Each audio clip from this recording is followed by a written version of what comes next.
to enlighten ourselves from none other than our Naresh Seth-12, who is one of the founding members of, I think, CGPI. And I am really glad that Sir is here to share with us the impact, GST-related impacts, which have been drawing out from Budget 2022. So before I start, I would like to share about CGPI, though we all know it, but maybe in the interest of time, I'll just keep it short. So Confederation of GST Professionals and Industries is a body, national level body, which is brought in so many different aspects of GST and which has been taken into account because there was no body which was handling GST at that time, specifically for the challenges that were being faced by the taxpayers as well as the professionals. So GST CGPI has been foreleading in giving representations to different bodies and also organizing knowledge series and technical series which are helping us to carry out our professional activities as well as for the members in trade and industry to improve on their knowledge and GST. We are really fortunate to have from time to time enlightened speakers who come and share their thorough knowledge on the topic with all of us. Today, we have none other than C.A. Naresh Seth-12, who has qualified in April, who is practicing since April 1982. He's, as you all know, he's been a faculty in seminars and more than, I should say, 950 seminars have been done by him. He is the author of Service Tax Publication on Real Estate, which is published by BCAS. He is a regular contributor to indirect tax segment of the annual referencer of WIRC. He is a visiting faculty for NASIM. And he is also a professional member. He is a committee member of many professional associations like that of Indirect Tax Committee of 2017-18 and 18-19. And he is also a special invited to Indirect Tax Committee of Institute of Chartered Accountants for the year 2016-17 and 17-18. He is presently a partner of Shah Associates LLP. Prior to this, he was working as a proprietor at NK Shades and Company from 1982 to 2016. So today, I would just be happy to welcome Naresh Seth sir on behalf of all of us who have been gathered here just to keep ourselves updated on the changes that have been made in the budget 2022. So I would once again really like to thank all of you for joining in and encouraging this wonderful meeting. And I would now like to hand over the mic to the most important person today, Naresh Seth-12. Over to you, sir. Yeah, Arupji, before commencing this particular session, yes, I would like to bring to the notice of all the members, participants over here, about the sad demise of our very, very close and dear friend and our, colleague, Mr. Shil Bhanushali. So yes, I will just request, everybody to have only 1 minute maun for the, prayer in the, for his moksha.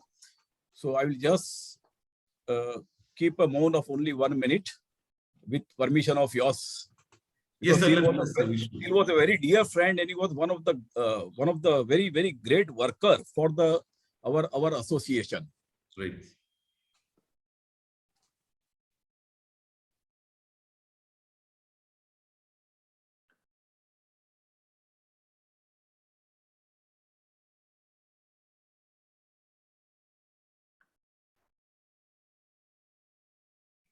Om Shanti, Shanti, Shanti. Yeah. With this, let me share my presentation. Let me help you, please.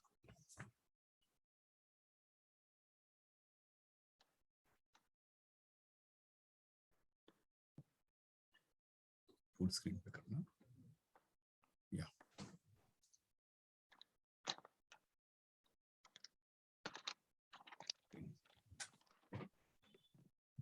Arupji, is my presentation visible, sir? Yes, sir, it is visible.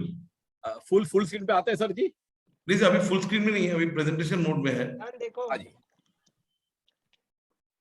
जल्दी आ. I would request everyone to kindly keep yourself on the mute mode. है ना? तो पापा कहीं से वहाँ पे. Yes, sir. Now it's in the presentation mode. Okay, full sir. Screen. Yeah. Thank you very much.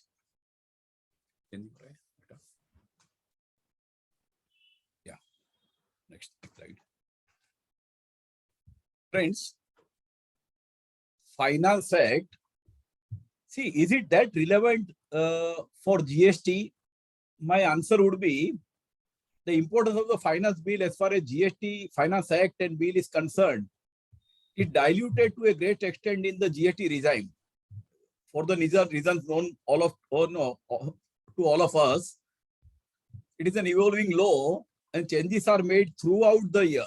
Through the notifications, rules based on the recommendation of our great GST Council, circular clarification comes. If that is not enough, we have the press notes, flyers, then functioning of the portal. See, our Krishnan sir usually says the portal is immortal, So the portal, the law may permit us, portal does not permit. Portal permits so many things which is not there in the law. So usually it is a basically portal driven law, notification, clarification driven law. And the role of, the Finance Act, I believe now, I observe that it is only restricted to give the legal backing or to operationalize whatever they have done through by way of a notification, circulars, press release, and functioning of the portal.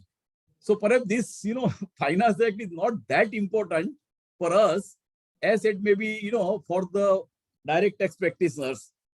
Nonetheless, there are so many things to discuss, so we'll take it one by one. If you see the sequence of event of Finance Act 2022, the bill was presented by Honorable Finance Minister on 1st February 2022. Then bill was passed by the Lok Sabha without any amendment in the GST proposal. There was no discussion. Even when the bill was presented, I think the Honorable Madam has given only 5 minutes. And we thought that there is nothing in the GST amendment. She has given 5 minutes, and out of that 1 minute she spent congratulating all of us taxpayers for contributing 1,47,000 crores of rupees to the exchequer in the month of January. So, but there was nothing, even the act has been passed in the Rajya Sabha also, bill has been passed, enacted in the Rajya Sabha also, without any amendment, proposal or discussion. Presidential assent on the next day, 29th March, Rajya Sabha is passed, 30th March, the president assent was given. But friends, unfortunately, the entire act or entire proposals or amendments that I am discussing today, it is not coming into effect from 1st April 2022. It is, it will come into the effect from the date to be notified. Unless somewhere I have specified in my slides, which comes with a certain, immediate dates, etc. Almost all amendments which will be effective from the date to be notified. Friends, you are aware, na? That see, CGST, this GST is a partnership between the center and state. So it is not enough that center passes the enactment, center does the enactment. All legislative assembly over the country, maybe 28 states, have to enact the law, and then only the things can be notified. So we usually see in our the day-to-day practice, certain amendments are not carried out till date. Certain amendments are the Finance Act 2021. I think that retrospective amendment of the interests came in Finance Act 2021, but still it is not notified. Now, let me go further. Yeah. If you see the broad pattern and the purpose of amendments, I have glanced when I have seen this, entire Finance Act or budget proposals. I realized what is the broad pattern and the purpose of these amendments. The government wanted to combat the serious challenge of menace of fake invoicing and bogus input tax credit, ITC claims. But friends, whether the change is made or change is suggested or amendment made will really combat it or not. It's a question of, very serious debate.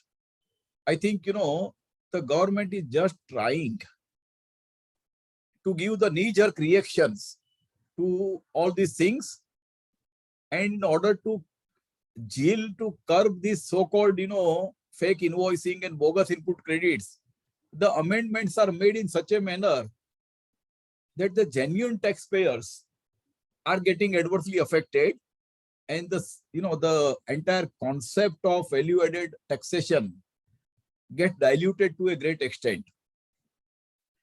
Removal of the redundant provisions relating to the claiming of ITC based on one-to-one matching of invoices and two-way communication between the supplier and recipient for description mismatch. When the GST started, we was given a very great picture that bill-to-bill matching will be done, and if the bill is not your input tax is not if your records and supplier's record is not matching, the system will throw the discrepancy report.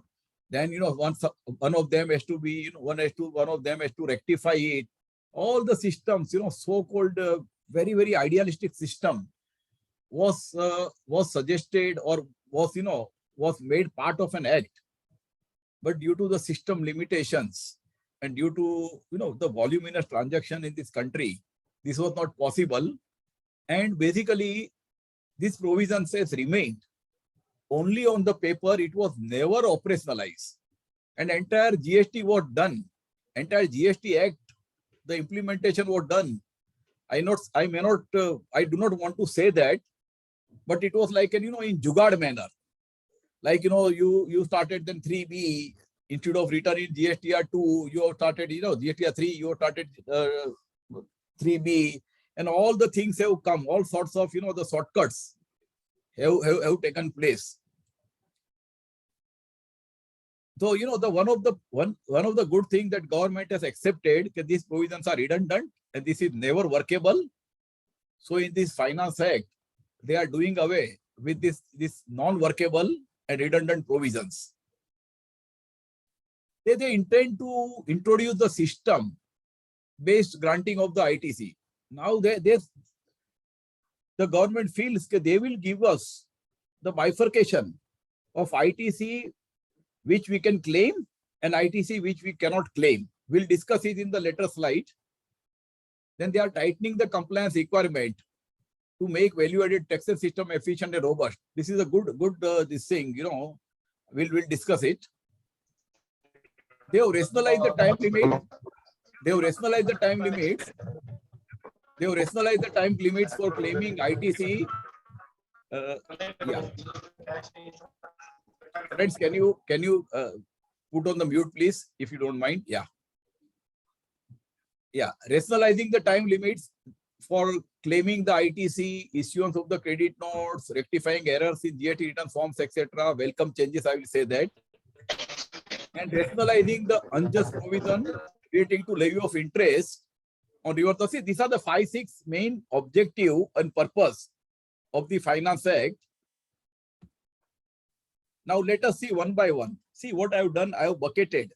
I have made a separate buckets of the amendments. I have not gone by the sort of Finance Act provisions and all the things, but I have covered all provisions, but in a simple manner, so that we can understand the practical implications and utility of it. So the first bucket I am presenting before you is a input tax credit changes in conditions and procedures.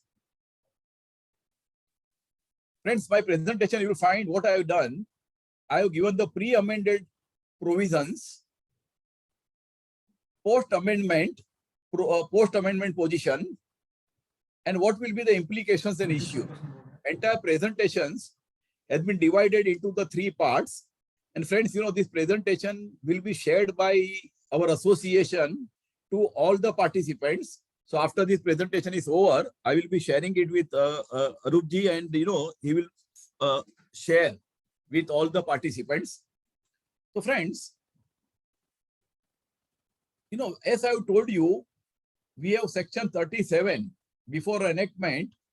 We have a section 38 8 of the CGST Act, which required registered recipient to furnish the details of inward supplies in form number GSTR2. Vendor was, furnishing in GSTR1 their details of supply in GSTR1. And section 42 prescribes the following procedure facilitating the communication between supplier and recipient. Matching of output tax reflected by supplier with the corresponding ITC claim by the recipient. As I have told you, bill-to-bill matching. The system to communicate unmet details to the suppliers as well as recipient. If the supplier accepts the unmatched ITC amount, the same will be added to the output tax liability of the supplier. If the supplier does not accept, then recipient output liability will be added. It means he will not be allowed the ITC credit. That output tax liability will be added in the succeeding tax period. And we had a section 50(3), still have on the paper, still have, till that it is notified, it is still there on the statute.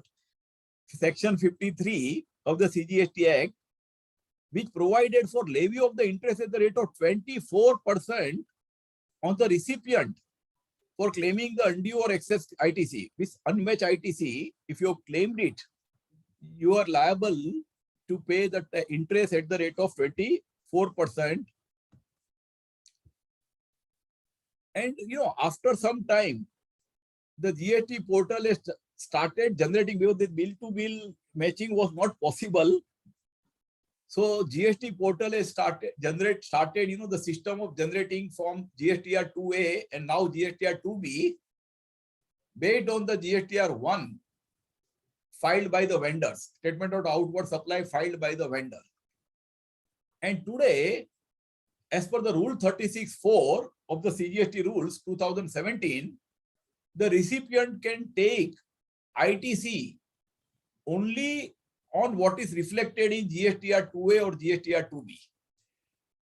How much it is, just, fair, whether it is legal or not legal, whether it can be challenged, it cannot be challenged. I am not dwelling into it because this is not a today's subject. But practically, you can't claim more ITC than what is reflected in your GSTR 2B now. To be very specific, now GSTR 2B is more relevant statement. Due to the GST limitation portal, see what has happened, this one-to-one matching concept and all the things was very, looking very fine, but it was very difficult to implement. So because of the portal limitations, so all this system of return filing, matching system was never operationalized since inception of the GST. 2017 to 2022, the 5 years, the system was there on the statute book. It was non-practical, non-operational, but still remained on the statute book. Now government has accepted that the system is not workable, and hence the section 38 and 42, which were inoperative and redundant. Perhaps they are trying to say that they have admitted that it is inoperative and redundant. So now what are the changes? Now again, sorry, we had one more section, section 43. This was the same section for, person issuing the credit note. Can he adjust the ITC against his output liability? So the rule was, the provision was, if I am the issuer of the creditor, I am the issuer of the credit note, I can, adjust the input tax which I have charged to my customer only when customer reverses ITC. And the same matching system was, prescribed under section 43. But because of the GST portal limitations, this system was also totally non-operationalized from the inception of the GST, and section 43 was also was inoperative and redundant. And there also, section 53 was applicable, which provided the levy of the interest at the rate of 24% per annum. If you have, if you adjusted the credit note in your liability, but the your customer has not reversed it in his return. So friends, these were the three provisions, 38, 39, and 43. These were inoperative. Entire matching system provisions related to matching systems were inoperative, redundant. So now, what is the amended provisions now? Matching concept for ITC and credit note is totally done away by omitting 42 and 43 of the CGST Act. Matching ka pura nikal diya, 42 and 43 has been taken, removed from the statute book. And consequential amendments are made in section 37 to delete the provision relating to the two-way communication between the recipient and supplier, etc., etc. So I'm not going into that. It is only a procedure of this thing. The 37 is also, in fact, they have done the good. They have done the safai of the act. That entire cleaning of the act has been done. The redundant provision has been removed. Section 38 of the CGT Act is amended. Now the section 38 of the CGT Act is amended to provide. See, this is now, again, what they could not do for one-to-one matching. Now they are trying to attempt something which in my opinion is perhaps more difficult. So what now they are trying to say, section 38 of the CG Act is now amended to provide for an auto-generated statement containing the following details. They will say, okay, we'll give the two-part. Auto-generated statement will be in two-part. First, the details of ITC available to the recipient. And second, details of ITC wholly or partly not available to recipient on account of what?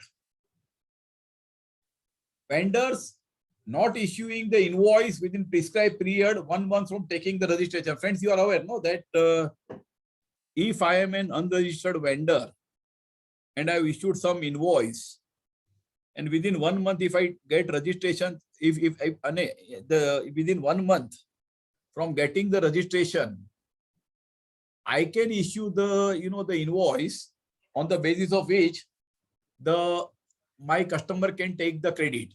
So if the vendor is not issuing the invoice within prescribed period of 1 month, prescribed period 1 month of taking the registration, the portal will classify this as a non-eligible ITC in its statement. If the vendor is defaulting the payment of taxes continuously for the period to be prescribed, the period is not prescribed. I think they might prescribe the period of 3 months or 6 months, whatever it may be. So if the vendor has not paid, vendor defaulted in the payment of taxes continuously for that period, that ITC will be classified as an ineligible ITC, or it will not allow us in the statement. The funny part is, or rather not funny, it's a serious, vendor paying less tax in form number GSTR 3B than what is declared in GSTR 1. And when such shortfalls exceed the limit to be prescribed. Friend, here I see many a time GSTR 1 and GSTR 3B, there could be many reconciliation items.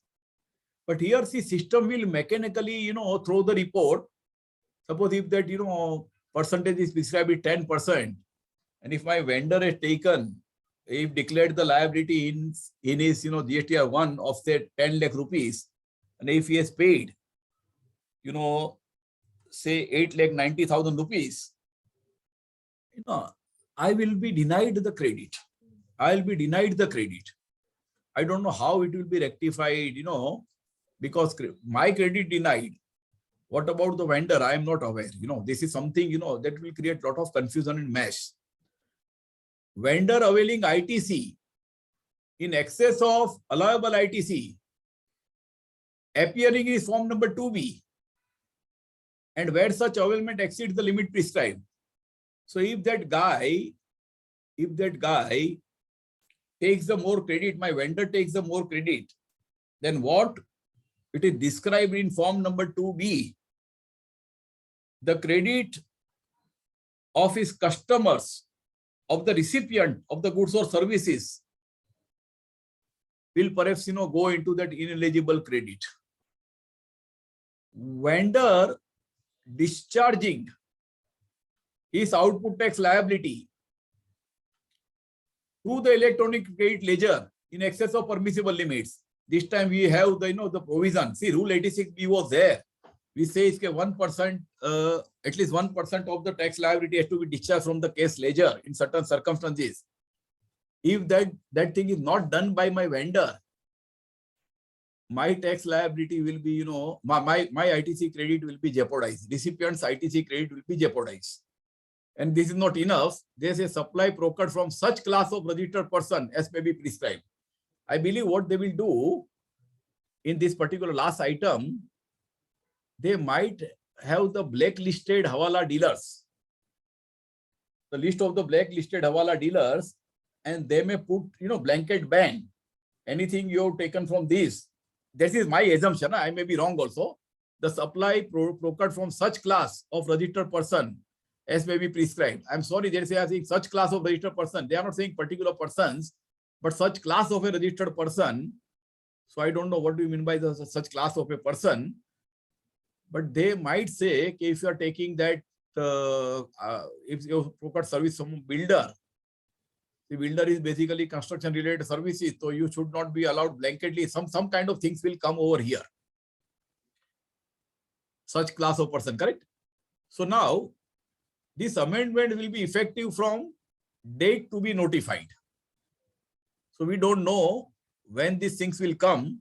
Till that date, our old system of claiming on the 3B, on the GSTR 2B, 2A, etc. will continue.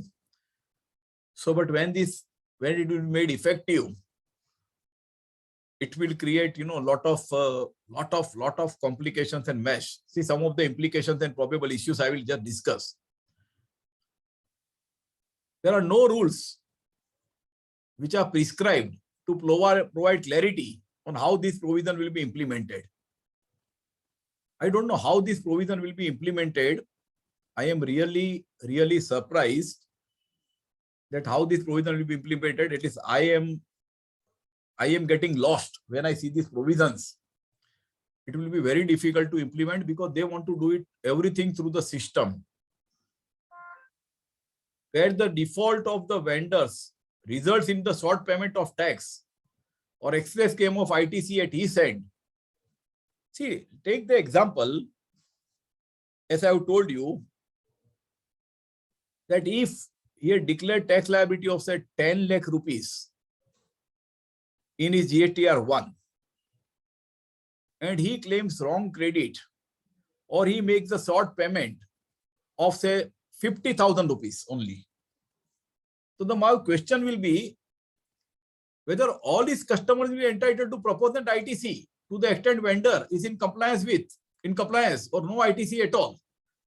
See, again, 10 lakhs ka ITC hai wo vendor ka, and he has sold the goods to 100 people, or he has given service to the 100 people. And if he has paid, 9 lakh 50 only, 50,000 is short payment or some, wrong credit he has claimed.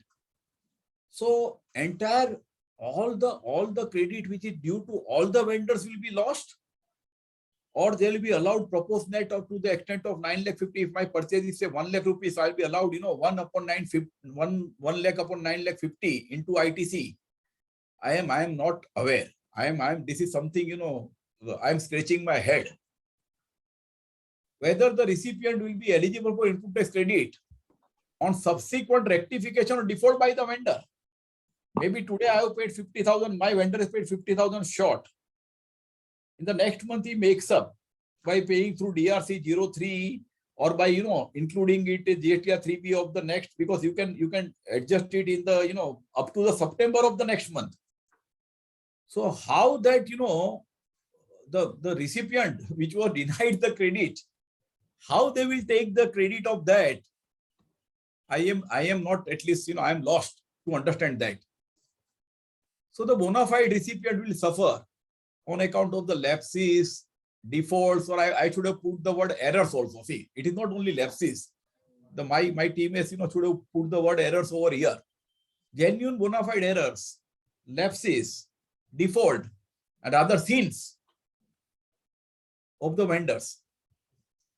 Denial of the credit will result into the liquidity crunch and the stress of the working capital. Entire system will be paralyzed, in my opinion. If this thing is being used, this procedure is followed, perhaps entire system might be, paralyzed.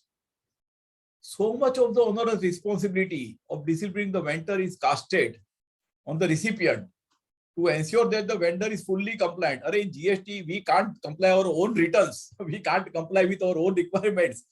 How am I to,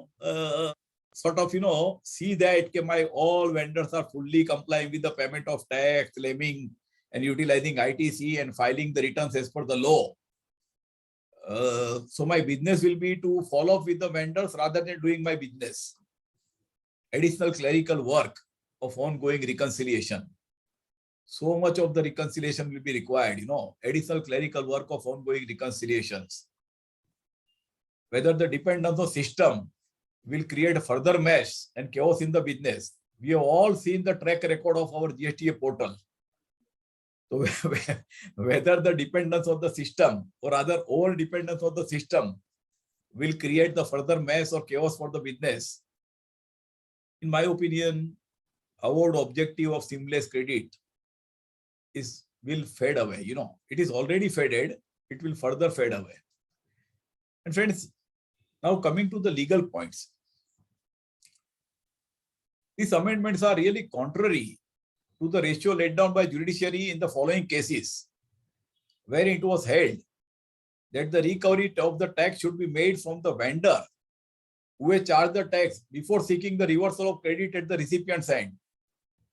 Friends, Commissioner versus Arise India Limited and others, Honorable Supreme Court has laid out this proposition. So what Supreme Court sees, there is a saying now, what man proposes, God disposes. Here what Supreme Court proposes, the government disposes. So it's the system. This particular Arise India Limited judgment has been practically annulled in this case. We have Madras High Court judgment in case of DY Brethel Enterprise, which has also been perhaps done away with the stroke of a pen. Amended and provisions and procedures requires assessee to do impossible. That is, monitoring the compliance of his vendors. Such provisions are casting onerous responsibility is again the basic legal principle.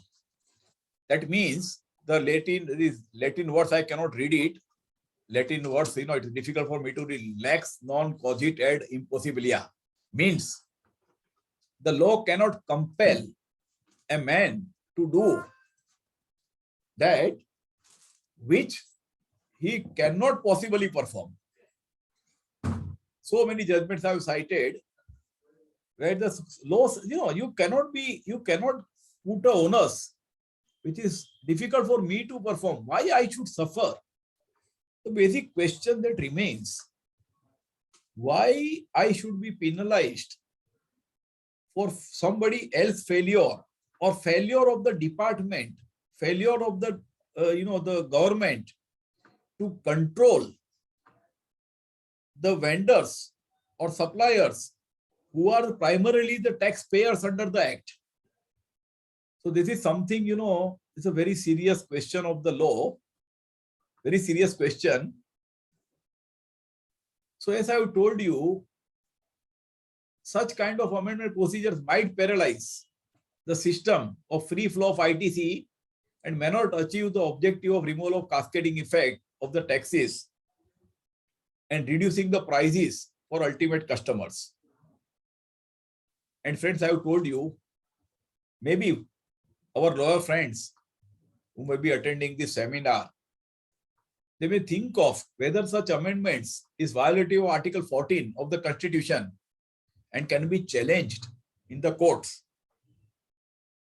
Can you put this kind of condition that you as a citizen, you put your legs on your head and run at the speed of 20 hours per kilometer?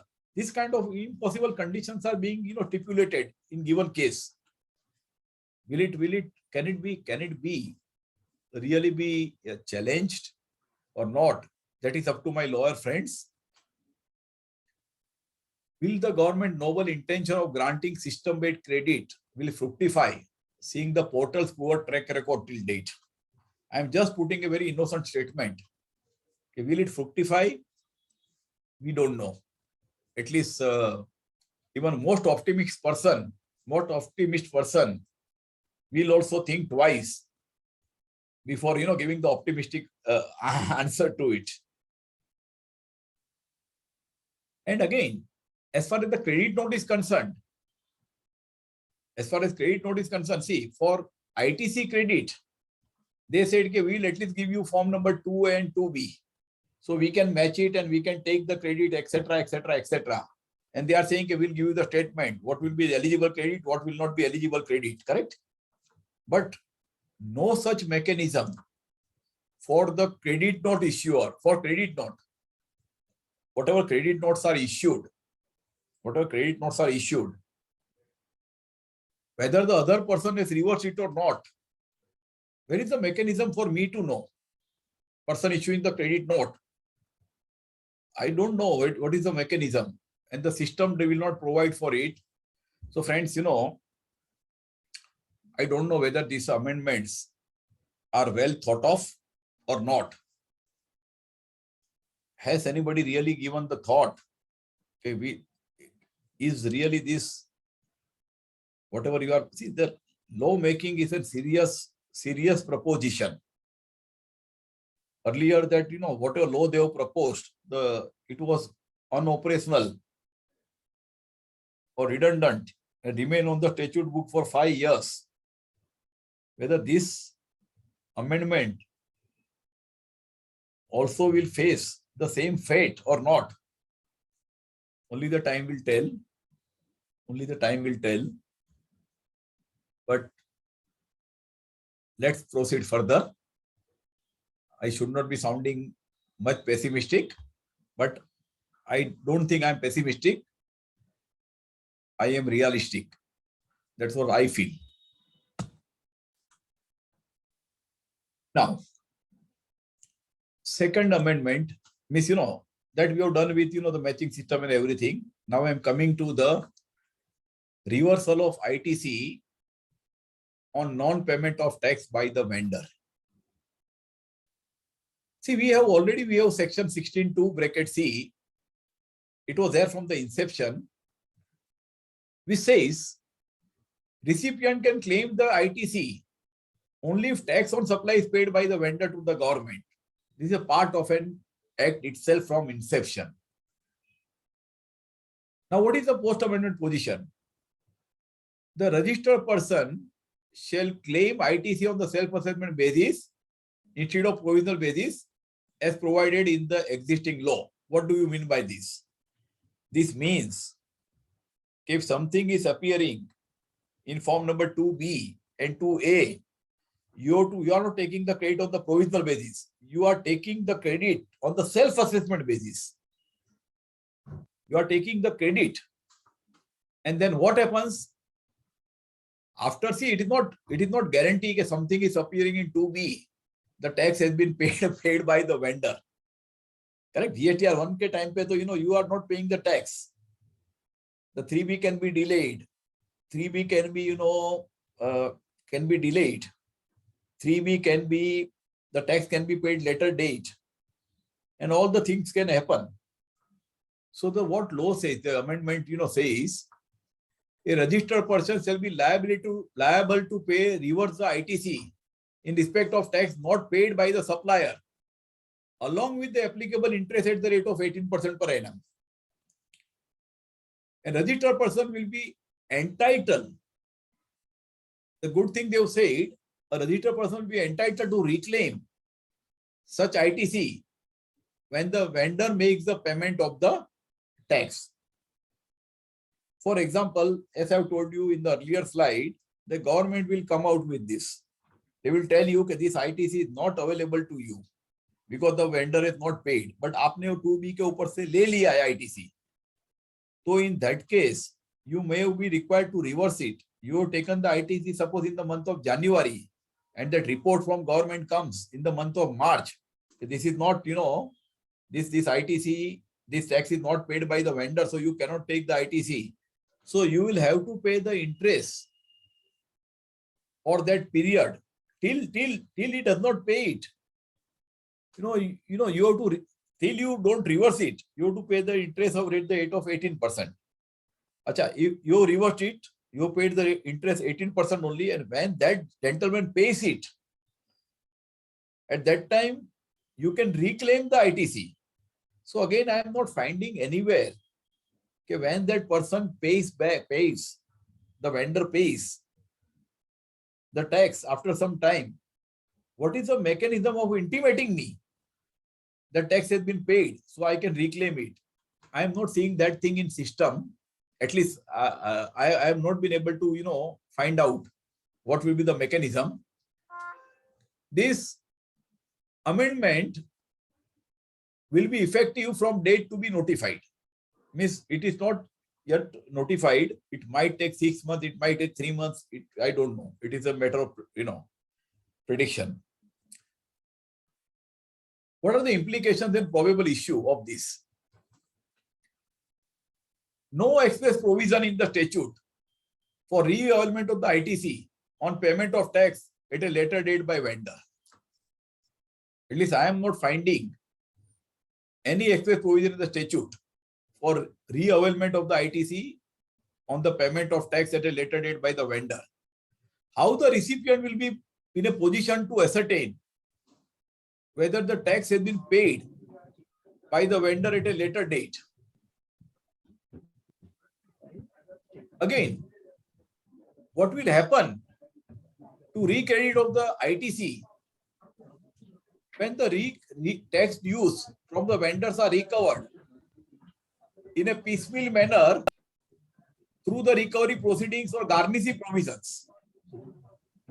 We have hundreds of cases, thousands of cases where the forceful recoveries or recoveries are made in the piecemeal manner or through the garnishing provisions, freezing the bank account, recovering from the debtors, etc., are being done at a later date. How that will be captured in the system, and when the taxes are paid, how the person will be able to take credit of it? Again, the issue comes up whether time limit of 16.4. Friends, you are aware. Friends, I would request to. I'm getting a lot of noise over here. Yeah. Okay, thank you, Obesji. Yeah. Sorry, where were we? Yeah. Sorry. Yeah. Whether see, now I'm talking of the recredit. Suppose my vendor has paid the tax suppose my vendor has paid the tax. Sorry, friends. 16.4, what 16.4 says? I can claim the ITC credit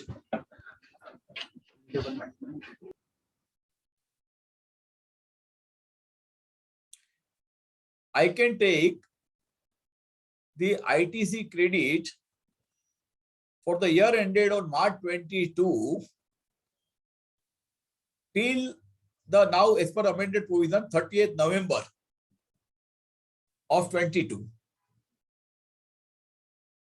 Now, suppose my vendor has not paid the tax for financial year 21-22 and he has paid the same in the month of December 2022. So my question comes whether the time limit under 16.4 will apply to the reclaiming of ITC also. Why this apprehension comes? Because if you read that proviso to section 16(4), it says registered person is entitled to take the credit. So what do you mean by entitled to take the credit? Is reclaiming of the credit is a taking of a credit or not?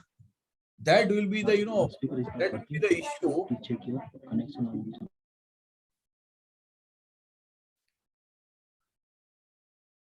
That will be the issue which will bother us for years to come now. It will bother us for years to come. Because department will say, even reclaiming is taking the credit. And we will say that reclaiming is not taking the credit. We have originally taken the credit.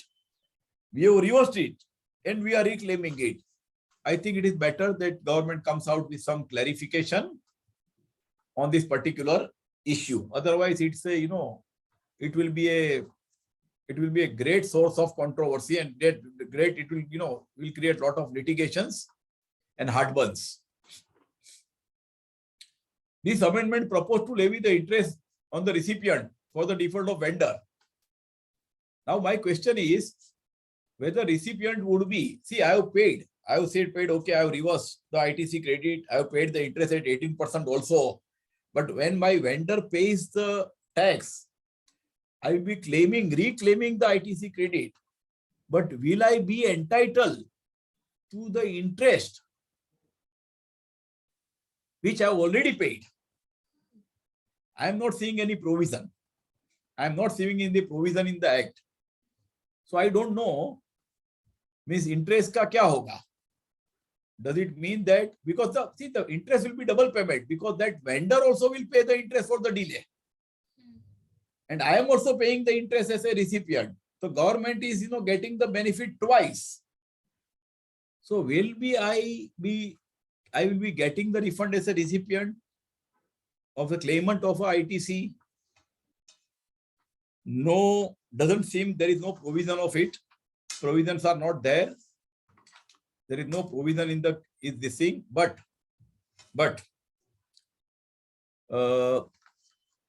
is it fair or not? It is, in my opinion, it is unjust. Suppose answer is yes. Then what is the procedure for grant of such refund?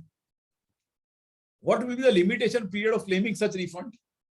Section 54 applies to the refund of tax as well as refund of interest. So we have an enabling provision. If you have paid something as an interest which was not payable, you can definitely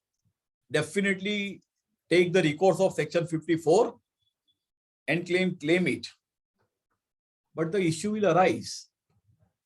What will be the period of limitation for claiming such refund of interest? In my opinion, it will fall under explanation given to section 54(2)(h), residuary clause, which says relevant date of payment. But there the word used are relevant date of payment of the tax.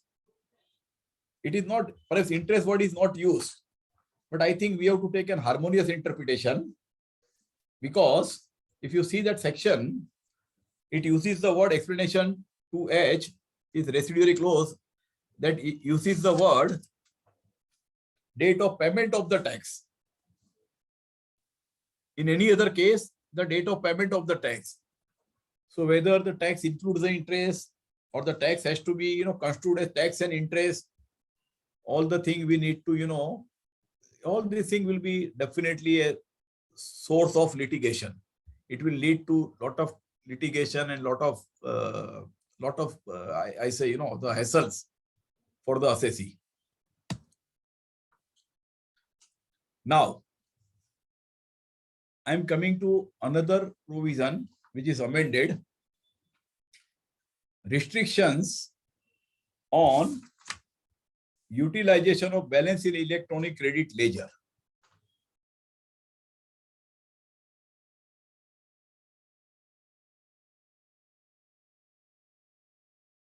We had a rule 86B, which was introduced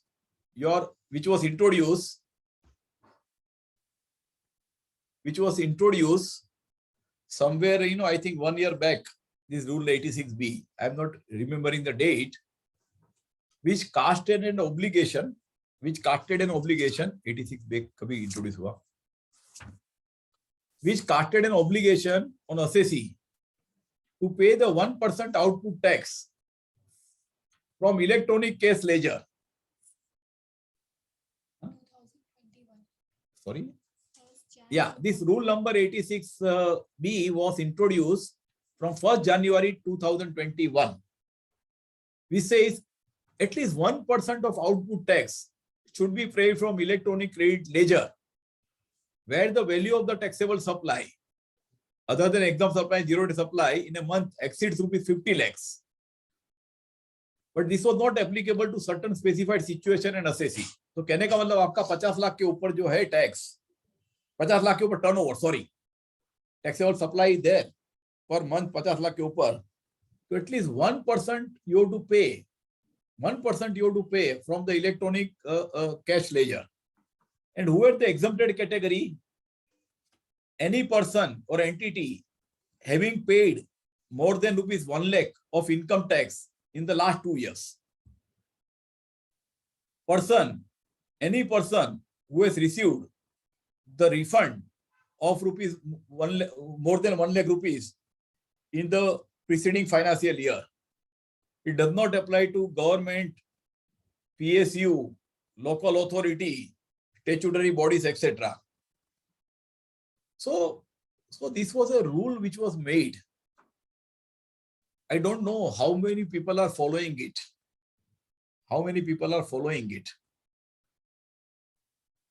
But this rule was not backed by any statutory provision. There was no corresponding provision in the Act. The rule was without any provision. It was like an orphan child. There was no provision connected to it.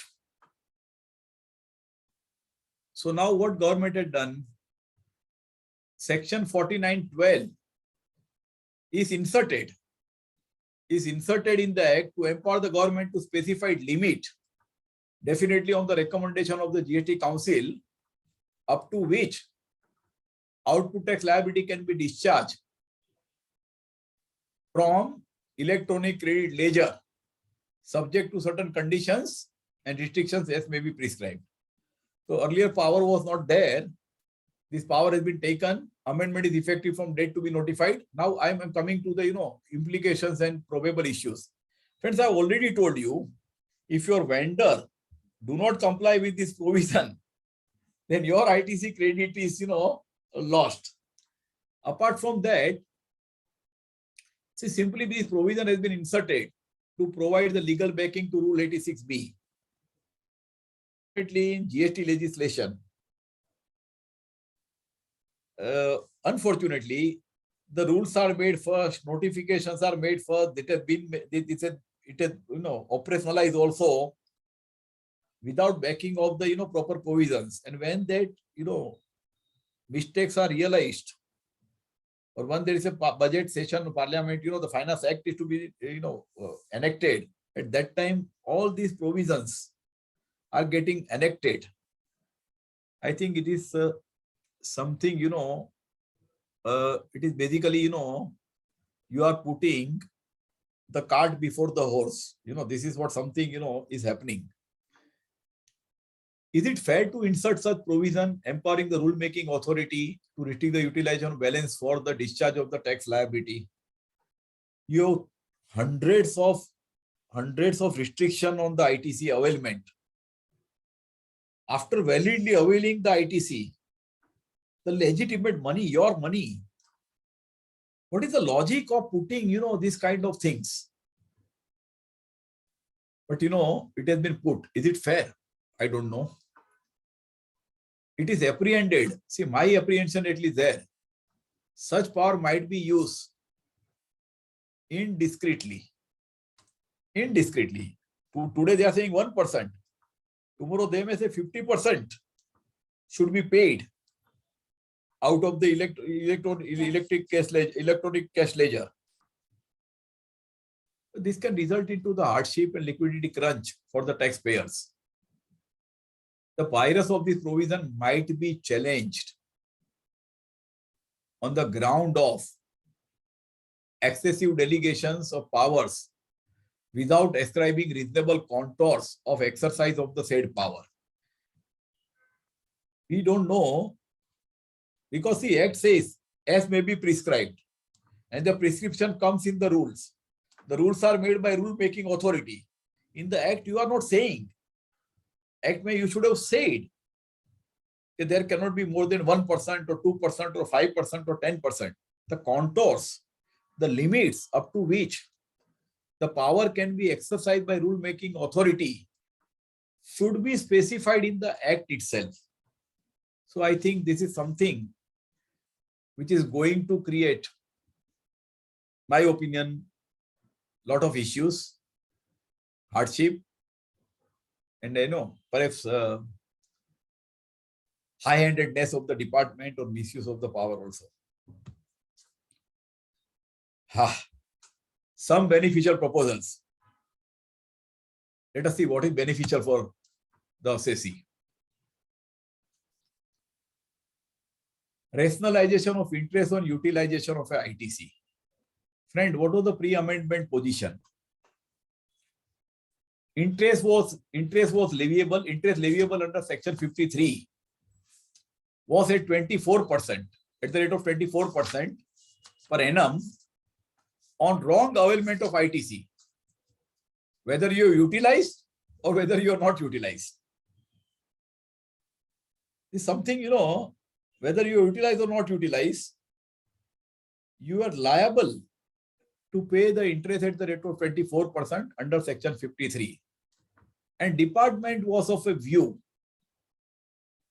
interest was leviable, even when such ITC was not utilized. If you wrongly claim the ITC, or if you claim the ITC in respect of a disputed item, interpretational issues.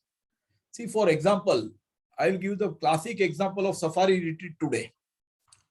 Safari Retreat, Orissa High Court has held that the ITC in respect of construction of a mall should be allowed.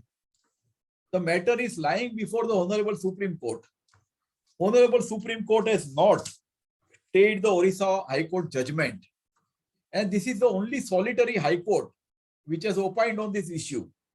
So under the jurisprudence, the judgment of the Orissa High Court, can be applied on pan-India basis. Now, as an assessee or a consultant of an assessee, if I, tell my client that boss, matter is pending before the Honorable Supreme Court, and Orissa High Court judgment is not being, Orissa High Court decision is not stayed by the Supreme Court, so till the Supreme Court decides on it, it is valid and subsisting decision. And you can claim the ITC on that. So earlier the fear was, suppose if a client is constructing a 5-star hotel or a theater or a warehouse or a cold storage or a mall, ITCs of, lakhs of rupees or crores of rupees would have been involved. And based on the interpretation, if somebody takes the credit with a very conscious call, I will take the credit, I will not utilize it. I will wait till the honorable decision of the Honorable Supreme Court. And suppose Supreme Court tomorrow says, no, it is not allowable, Safari Retreat is not a good law. Then I reverse it. If the earlier 53 would have been there, then the department would have said, you have taken the wrong ITC, kindly give me an interest.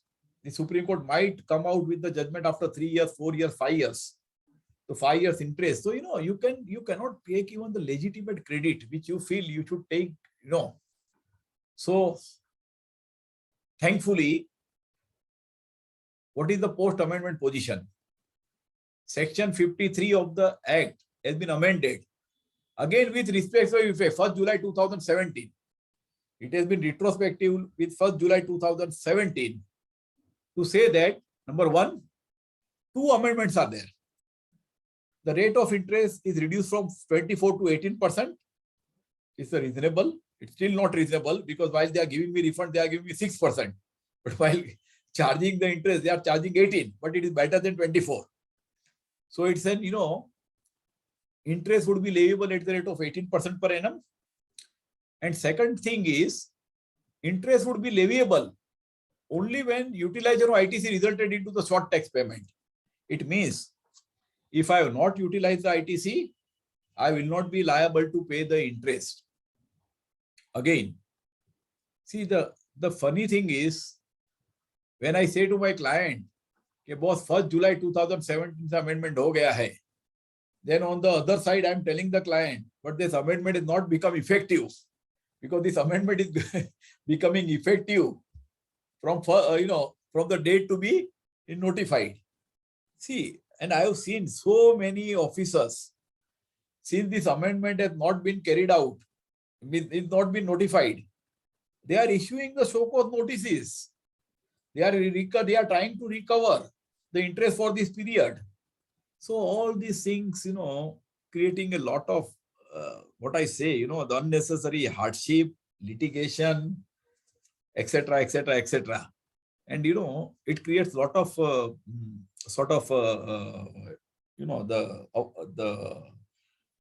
what I say, agony for the tax consultants. And our assessee says, how come government make this as if you made the law? It's a government, not responsible. But assessee looks at it as if you made the law.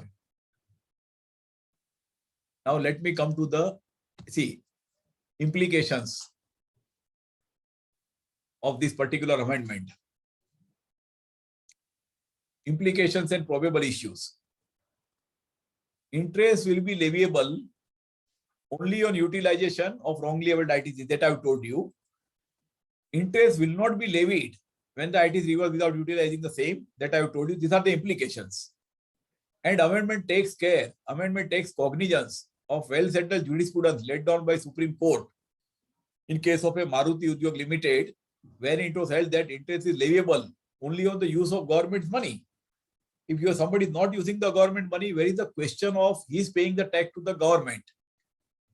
Retrospective amendment will definitely avoid the dispute for the past period. See what will happen, friends. Practically what will happen? There will be many show-cause notices. There will be, many appeals on this issue. So friends, I will give you practical advice. Whenever this issue comes up and the show-cause notice comes up, you cite this particular provision and say that it is, effective from the July past period. It will be effective. So don't adjudicate my show-cause notice as of now. Don't adjudicate my appeal as of now. So perhaps if the officers are good, they may keep it in abeyance. And if the show-cause is kept in abeyance, once the amendment comes, you can write simply to the officer to drop the show-cause notices, and even appeal authority will immediately close the appeal if this amendment comes. But the paperwork has to be done. Yeah. Acha, now my question is whether assessee will be entitled to refund. See, कहने का मतलब, see, there are many assessees who have paid 24% interest on ITC reversal on utilized ITC. Because, the rate was 24%. And if I have made a short payment and I admitted that, I have taken the wrong ITC and I utilized it. So I reverse it and I have paid 24%. This is the one situation. The second situation,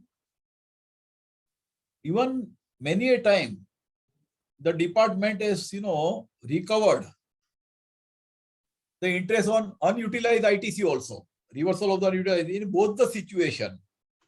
Once this act is amended, means enacted, this, when this amendment is notified, can I go for the refund? Difference of 6%? which I might have paid excess, or full amount which I have paid on unutilized ITC. Friends, in my opinion, section 54(1) is a provision for the refund of interest. And once the law is amended with retrospective effect, it means this money was paid to the government, money was collected by the government without authority of the law. And once something is collected without authority of law, in my opinion, that's a good case for arguing even limitation period does not apply. But friend, don't take all these things the day on which, because see, you might have paid the interest in the financial year 87, 88. 2017 to 18. After this GST has come, you might have paid.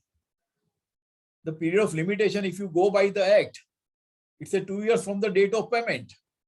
So they say, oh, sorry, we can't give you the refund. But in my opinion, we can try for the refund. We should go for the refund, because once the law says that this interest was not leviable from the July 2017 itself, it was leviable at the rate of 18%. It means it is something recorded by the government without proper authority of the law, and that money does not partake the character of the tax. So the limitation period does not apply. In my opinion, you can apply for the refund for that, and legally you will succeed also.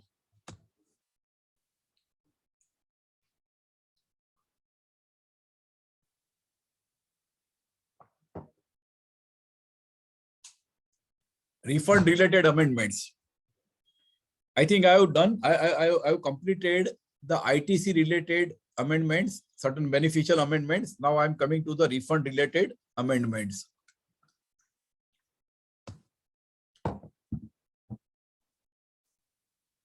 Arupji, do you have any closing time, 7 o'clock or something, or can I, Yes, sir. Yes, sir. 7 o'clock is the closing time. Oh, sorry. So then I will go slightly faster. Yeah, because we would also like to have your views on the questions also. So for that, maybe we'll need another 10-15 minutes. नहीं sir, क्या होता है? Whatever I know, I have put in my PPT. आगे पूछेगा, I don't know whether I'll be able to answer or not. Yeah, let me try to complete my presentation. Okay, sir. Yeah. Yes. Refund on supplies. Am I going at right space, sir? Yes, sir. Because I will want to do the in-depth analysis. So I am doing the deeper analysis. So yeah. Refund of supply made to the SEZ units or developers. See, what was the pre-amended position? There was non-clarity of relevant date for claiming the refund of unutilized ITC in respect of the supply made to SEZ units or developers. Why I'm saying this? Because, if you see, there is no section 54 में जो भी explanation है, उसमें there is no clarity on this. How come? Because see, supply to the SEZ unit will be zero rated. So there will not be the date of payment. Otherwise, you should claim the refund. It goes in the residuary clause. You should claim the refund within the 2 years from the date of a payment. But here there is no payment at all, because you are supplying at a zero rated supply. It is correct. So there was no clarity कि भाई इसका refund, what will be the limitation period, कहाँ से चालू होता है. So now post amendment they have put a clause BA, which is added to section explanation to section 54. We clarified that the relevant date for claiming the refund will be refund of the ITC supply made to the shall be the 2 years. 2 years from the due date of furnishing form number GST with respect of such supply. The month in which you make the supply. Suppose you are making the supply in the month of, say, today we are in April 2022. If supply to the SEZ is made in April 2022, your due date is 28th of May 2022, you can claim the refund up to 2024. That is what this says. So it's a good implication in the sense amendment provides the clarity to the taxpayer and GST officers by dealing with the such refunds. It's in a way beneficial provision or clarificatory provision. Refund of balance lying in electronic cash ledger. See, what was pre-amended position? Section 54(1) allows such refund. But Section 51 were provided that refund of the balance in electronic ledger can be claimed by filing form number GSTR 3B, like our income tax return. Your refund is due, you claim in your income tax return, you get the credit in your bank account. But the 3B, there was no functionality in GST portal on such refund through form number GSTR 3B. Act said that, but as I've told you, what Act says, the portal does not behave. So, there was no functionality on the portal. So now what amendment has been done?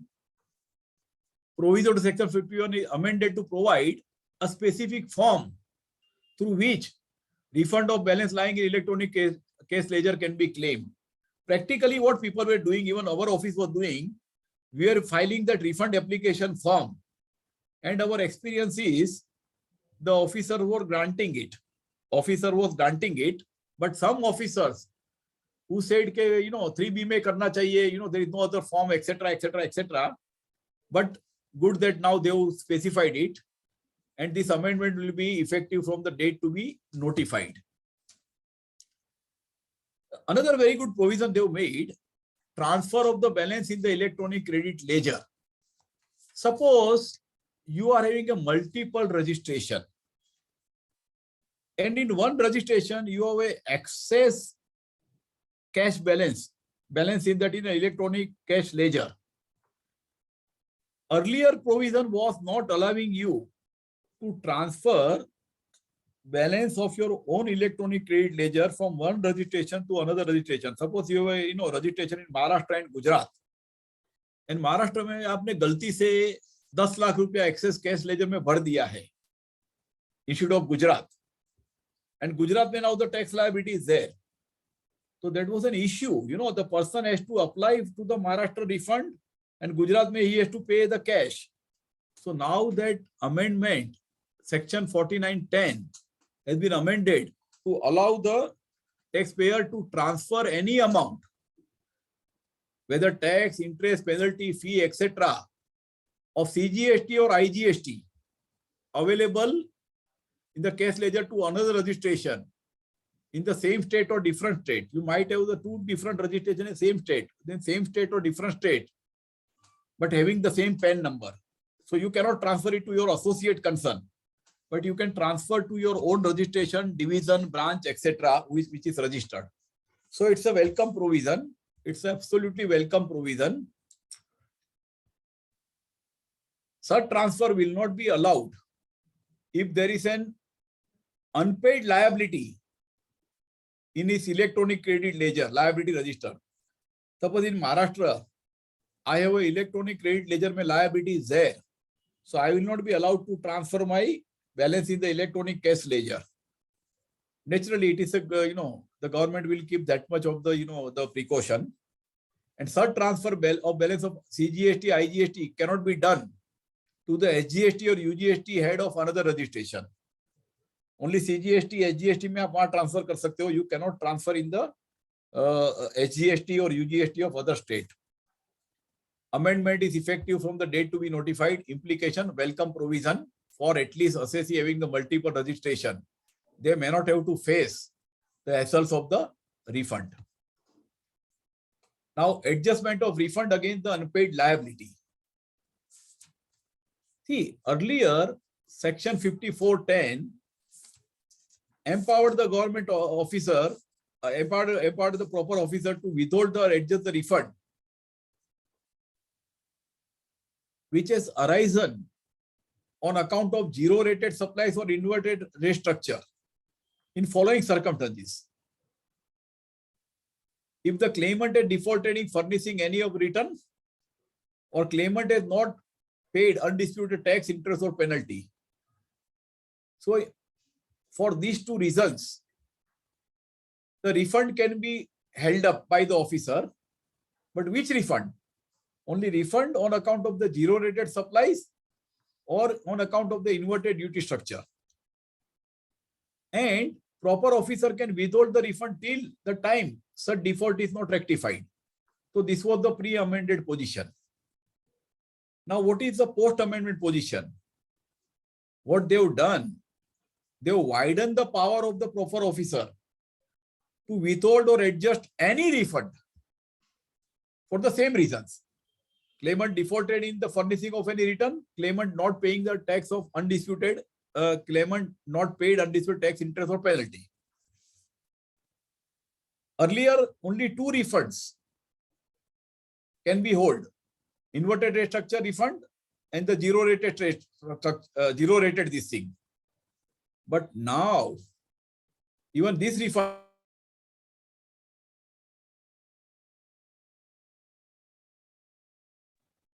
Sir, you have become mute, sir.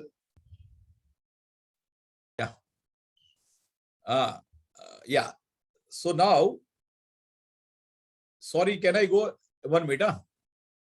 So कभी से भी mute हुआ मुझे मालूम नहीं है, लेकिन hello, the section 54, I think you know, earlier only two kinds of refunds can be held by the officer. But now that power has been widened. See, refund due on the account of the excess tax payment. If you made excess cash payment in the account, that refund also can be withheld.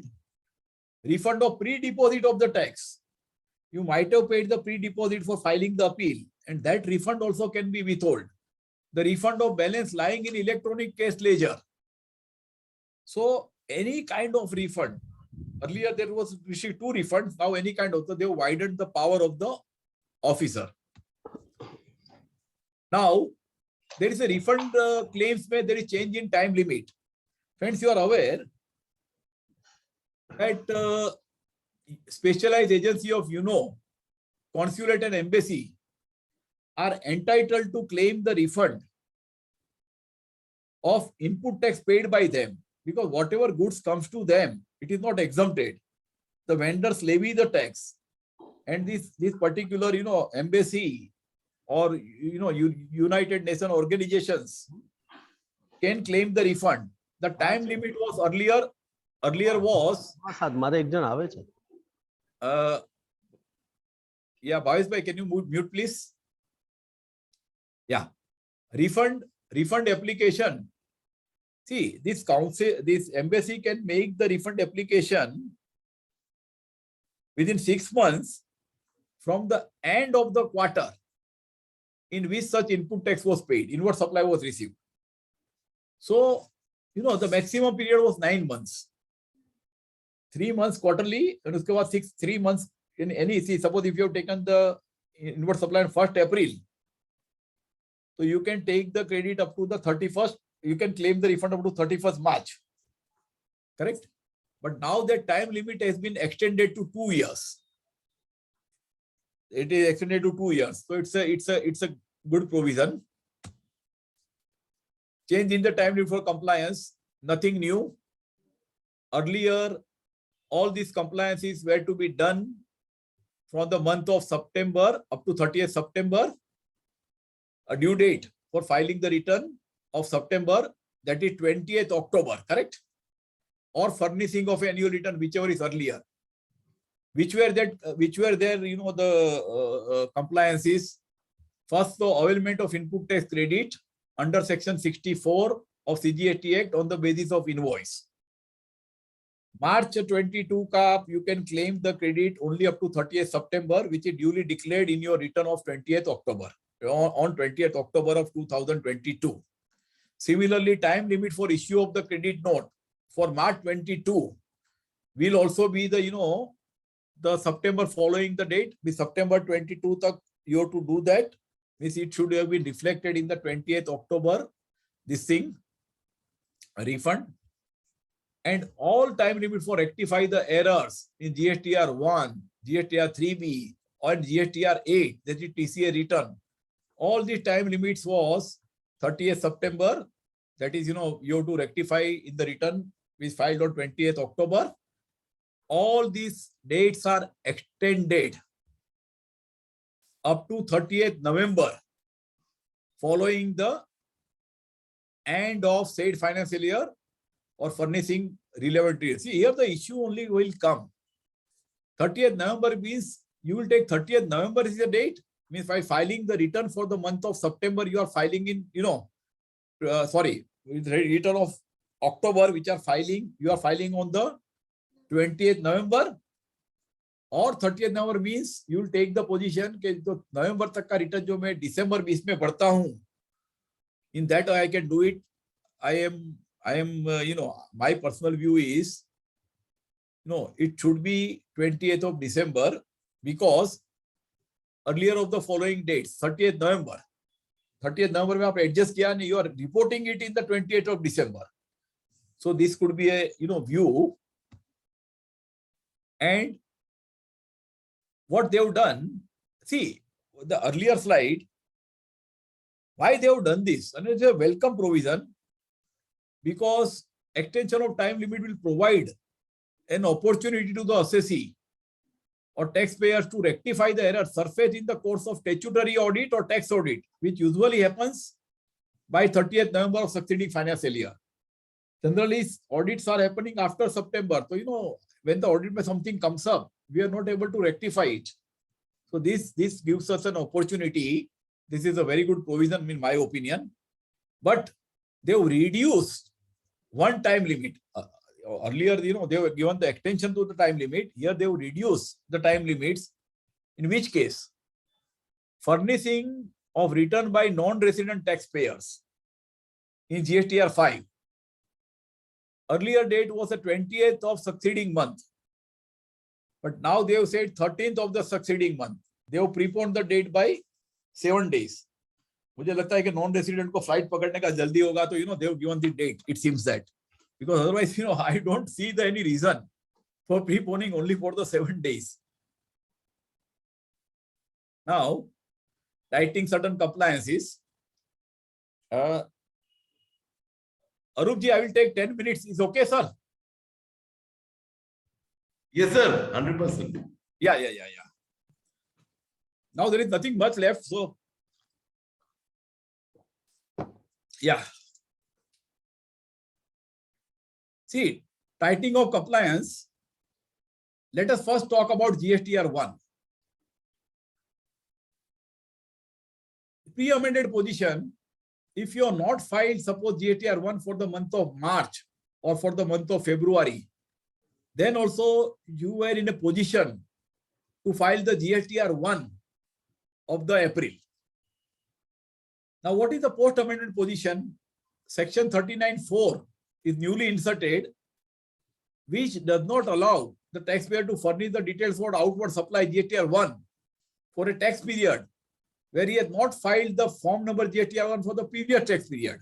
So if you are not filed for the month of March or month of February or any previous month, I will be blocked. I will not be able to file my return. I will not be able to file my return for the month of April. And this is the whole position. And this amendment will be effective from the date to be notified. Implications: the taxpayer will have to be more disciplined for filing the GSTR 1. Now I'm coming to GSTR 3B. Their compliance has been tightened. What they've done, Section 39(10) of the CGST Act does not allow the taxpayer to furnish the return in 3B if he has not furnished the form number 3B for any previous period. 3B ke liye, there was a provision. If you don't file for the month of March or February, you cannot file for the month of April. But non-filing of the GSTR 1 for the month of April does not restrict me to file GSTR 3B for the said period. That was, slight lacuna in the Act. But now they say, amended Section 39(10), the taxpayer to furnish GSTR 3B of the tax period if that taxpayer has not furnished the form number GSTR 1 of the said tax period. Because now they will be comparing tax of the GSTR 1 and tax of the GSTR 3B to decide the eligibility of the ITC of the recipient. So all these things, all amendments are made. What will be the impact? The impact is, in my opinion, above amendment will inculcate discipline among the taxpayers for filing return in form number GSTR 1, form the GSTR 3B. And in what will happen in long run, timely filing returns by the taxpayers will help in timely and proper compilation of GSTR 2A, 2B, and that statement which is to come, eligible ITC, non-eligible ITC, etc., which will facilitate perhaps, smooth flow of ITC in the system. The purpose is that. Furnishing quarterly return, I'm not taking it up because it is what they've done. See, there was a provision, sorry, I'll just take only 1 second. There was a notification which allowed you to file a quarterly return for certain kind of assessees who were having less than 5 crore turnover. Certain type of assessee, quarterly return was permissible. Quarterly return, payment monthly, correct? That was the system.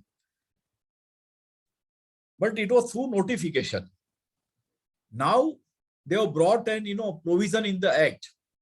So they have just given by this amendment, they have already backed up the notification which was in force.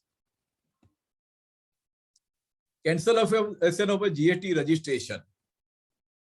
See, earlier, if a composition dealer failed to furnish yearly return for 3 consecutive tax period, it means a composition dealer do not file three consecutive years, he don't file the his return, then only registration was cancelled.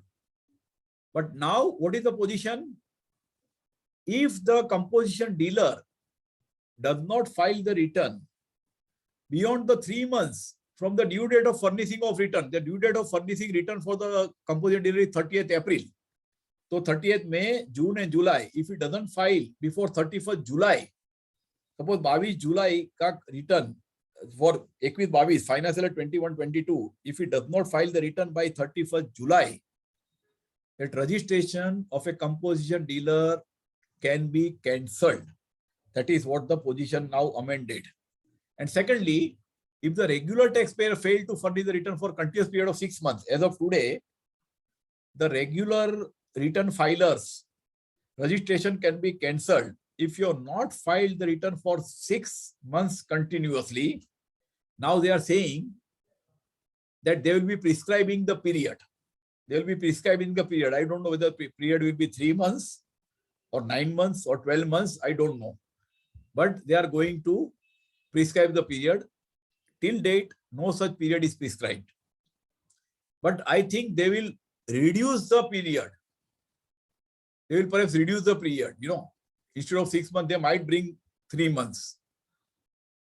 Because, entire credit system is auto-generated. Unless until somebody files the returns, how the other person will get the credit. So I think, let us expect that this will go through. This will go, correct? Now, miscellaneous changes. Late fees for delay in filing of the TCS return.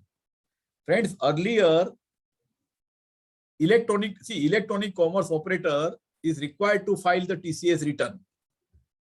There are due dates are prescribed. 10th of the succeeding month. We have to file that electronic commerce operator to file is, TCS statement on 10th of the succeeding month. But surprisingly, there was no late fees was prescribed. Even if you are filing, there was no late fees was prescribed earlier. Now, the proposed amendment, section 47 is amended to provide for levy of the fees of rupees 100 per day. Corresponding late fee of 100 per day means 100 CGST, 100 SGST. So 200 rupees per day effectively for delay per day, but maximum cap is 5,000. So up to 25 days, after 25 days, the penalty will be 5,000 only. But friends, we have to understand one thing. Does this penalty, these late fees, immune the electronic commerce operator from the general penalty. In my view, late fees and penalty sections both are independent.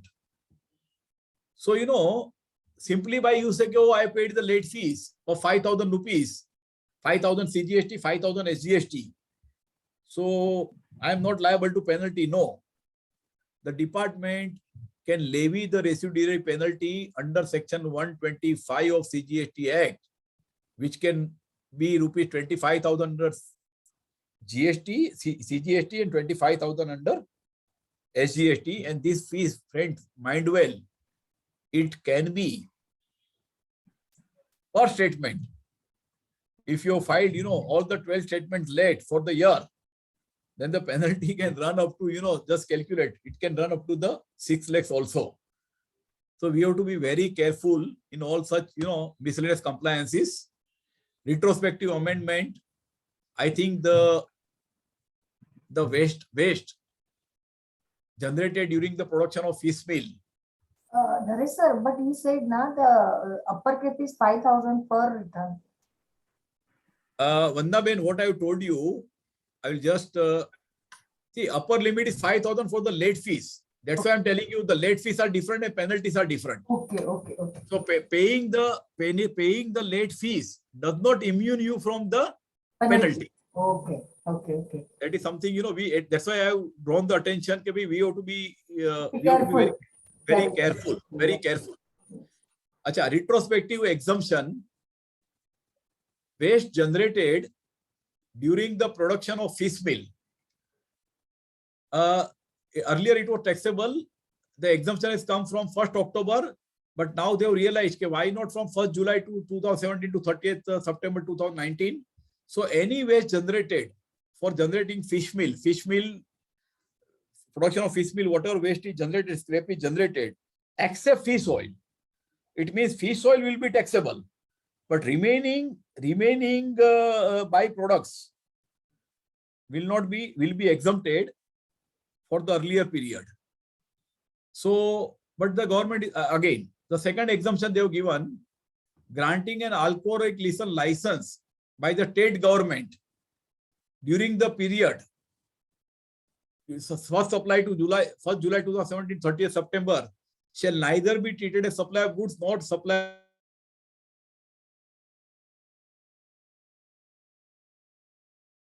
license. I have to pay the tax under reverse charge. But these particular things grants the exemption for that earlier period. If I have not paid for the earlier period, I should not bother now. But friends, if I have already paid it in respect of both these items, fish meal byproducts or fish meal waste and this liquor license, can I take refund? No refund. Khel khatam, paisa ajam. Government ke paas gaya ho gaya, it will not come back to you. You cannot claim it.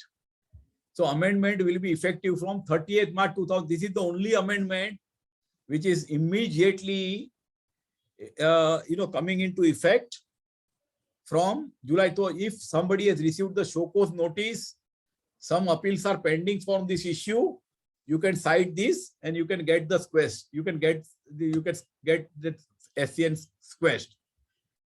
Changes pertaining to specified items. See, friend, this is something is not out of budget, but these are the notification which has come on or after 1st April 31/3/2020. That's why I decided to take it for your benefit. The tax rate on the following goods are increased from 5% to 12% with ITC, of course. See, earlier, fly ash brick or blocks, bricks, fossil mills or similar building bricks and earthen roofing tiles. Means कहने का मतलब construction material. All these construction material, the brief which was major component for the construction activity, the rate of tax has been increased from 5% to 12%. And please understand, friends, builders of a residential premises are not getting the ITC credit. To that extent, the cost of their construction will enhance by this amount. But they have given the alternative also that supplier of above mentioned goods as an option to discharge the tax under composition scheme.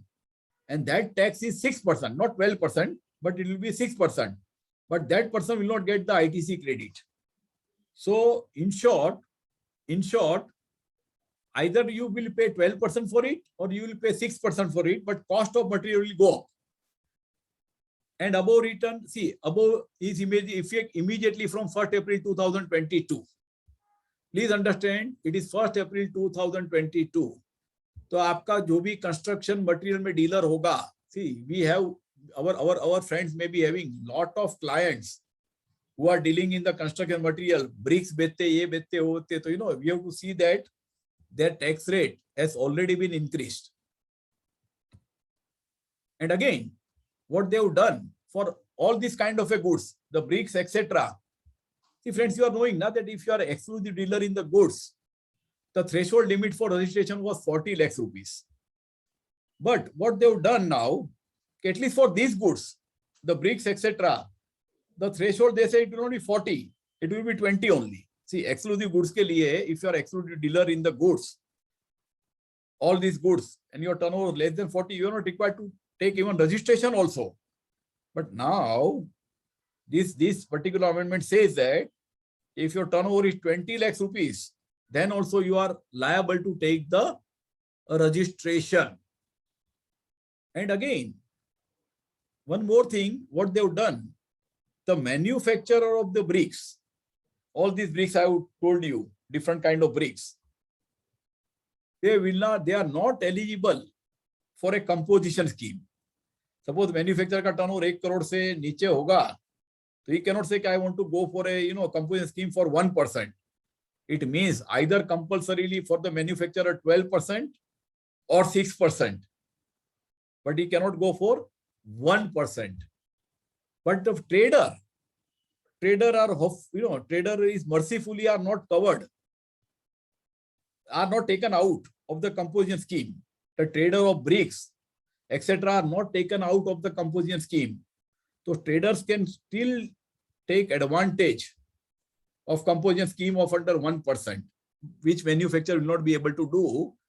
So this is effective from April 2022. What's of caution? Whatever I have done, bakwas till date, till time, this point of time, it is not binding on me. And any queries? Thank you. Thank you for very patient hearing. And Arupji, I have tried my best to cover entire presentation within the time allotted to me, because I think I have taken only 90 minutes, which was allotted to me.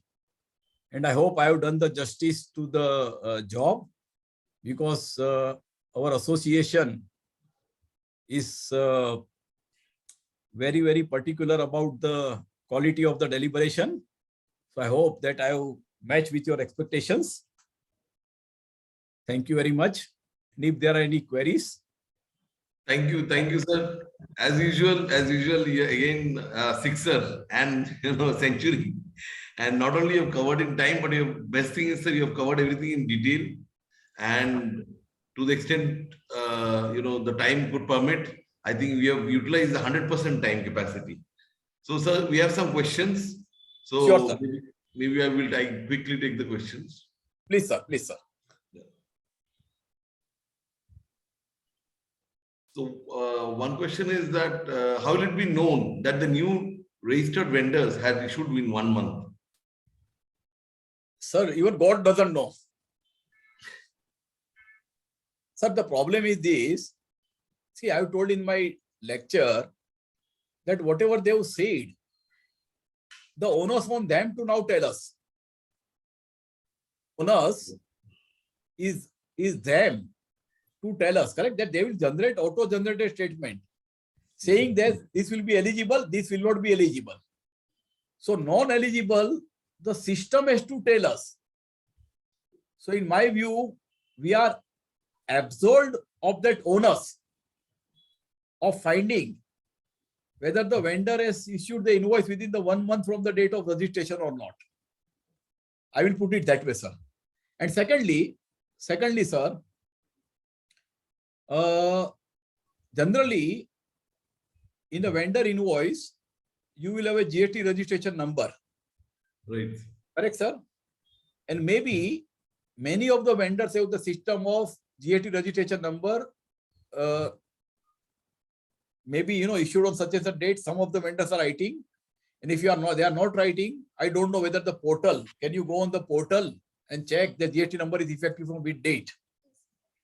So I think this is the way we can, if you want, we can perhaps verify that. Yes, you can get the date of registration also, the effective date of cancellation also, and also the table of filing the returns. Yes, sir. Everything is available on the portal. So we have everything available on the portal. If really we want to check up, then we can go through the portal, sir. But my view, there's onus lies on the now department to tell me. And here's actually the problem that we would be facing, because when we had given the representation for section 38, Yeah. so all right, we had a lot of questions. Yeah. Like finding out for maybe 1 or 2 vendors, it would be easy. But how do I find it out for maybe 100 vendors? Say when we are doing 10,000 line items. So that is Correct, one. correct, sir. So that's why I'm telling you, Arupji, that's why I'm telling you, okay, this burden has now been taken by the portal itself. Yes. So why should we worry now? Right. Because they And are as giving you- me ready-made. They are giving me on ready-made platter. Ke bhai, itna aap lo, itna mat lo. Right. Yeah.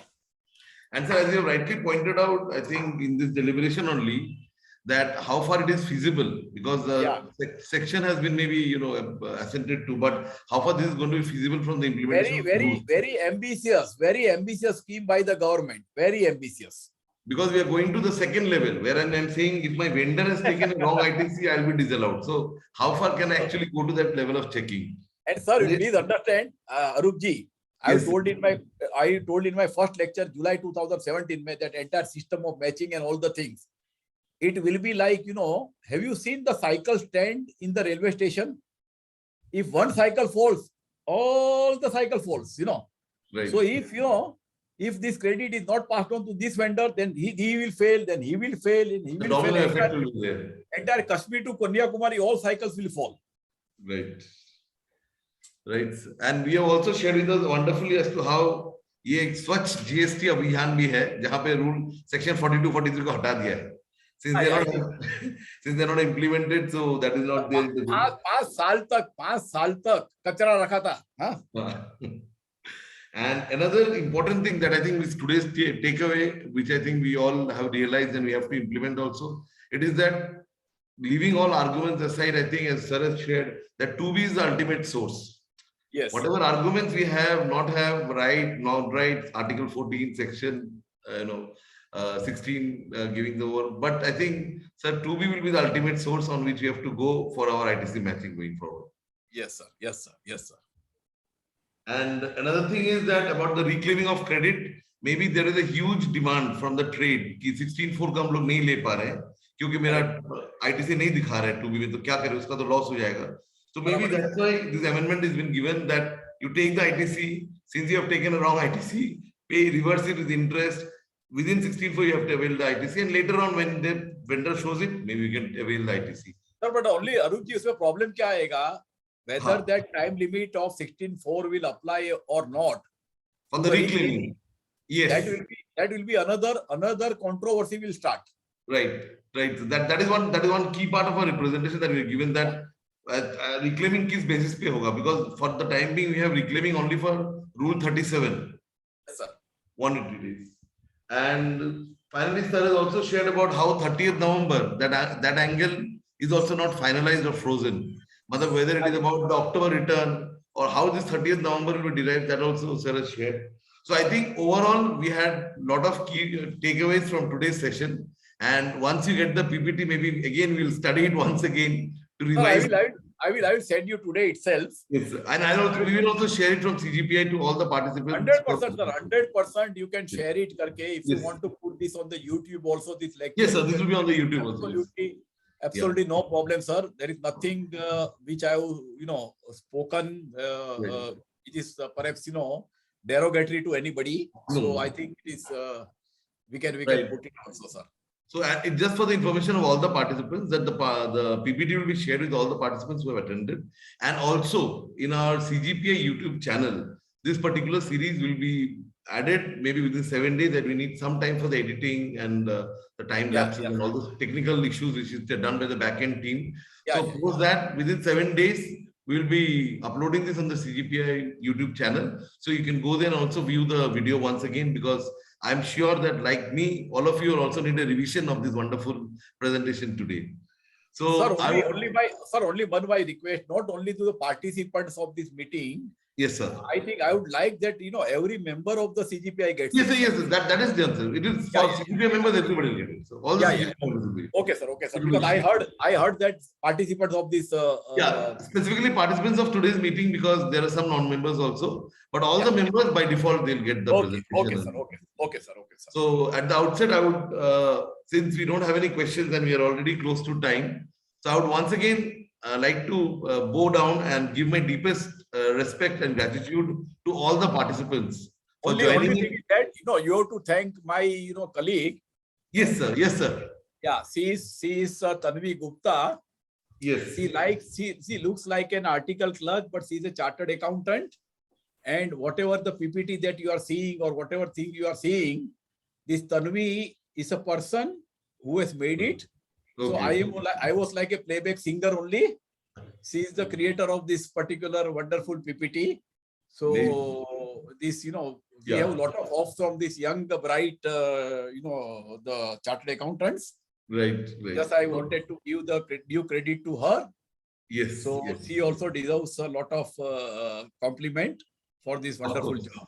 Of course, because as it happens with my team members, they go mad before one of my presentations, because I go on having a lot of edits and all. So I'm sure the kind of edits that Tanvi Gupta ma'am also had to go through, when you said ये change कर दो, अच्छा ये वो डालना है, वो हम भूल गए, ठीक से फिर से डाल दो. So I know. Sir, मेरे साथ काम करना बहुत difficult है, इनको मालूम है करके, So because you are a perfectionist. Even small spelling error also. Generally, I don't allow it unless and until I don't know the spelling. It's a different thing. But but I'm sure Tanvi ma'am will also agree with me that it's a learning experience, and we always learn more when we are preparing a presentation.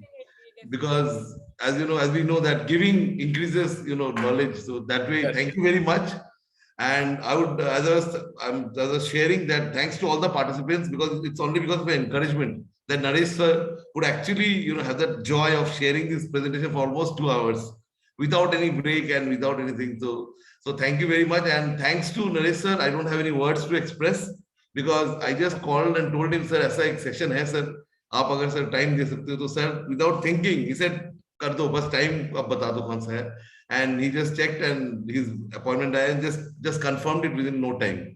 So thank you, sir, for coming once again. Arunji, I am not a guest. I am the part of the organization. Yes. So and I was the initial founder member in the same. Right. Ishan has called me up. Naresh bhai ऐसा कर रहे हैं. मैं बोला पहला नाम मेरा लिख दो. Right. So it is something, it's our own association. So it's a ghar wapsi, sir. Family member. Yeah. And any time you need my support or this thing, academic support, I'm always available, sir. Thank you, sir. Thank you. And I would also like to thank our technical team members, Pankaj Agarwalji and his team, for giving us the behind-the-scenes support in doing the entire IT dynamics.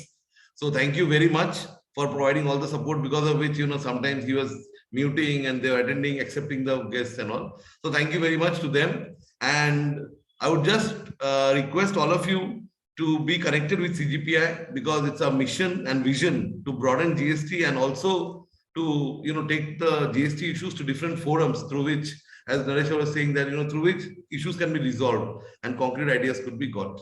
So thank you very much once again, and have a wonderful evening ahead. Thank you, sir. Thank you, Arunji. Thank you. Thanks to all the participants for being here. Thank you so much.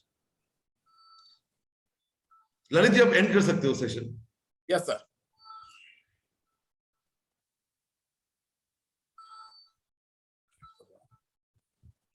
You did.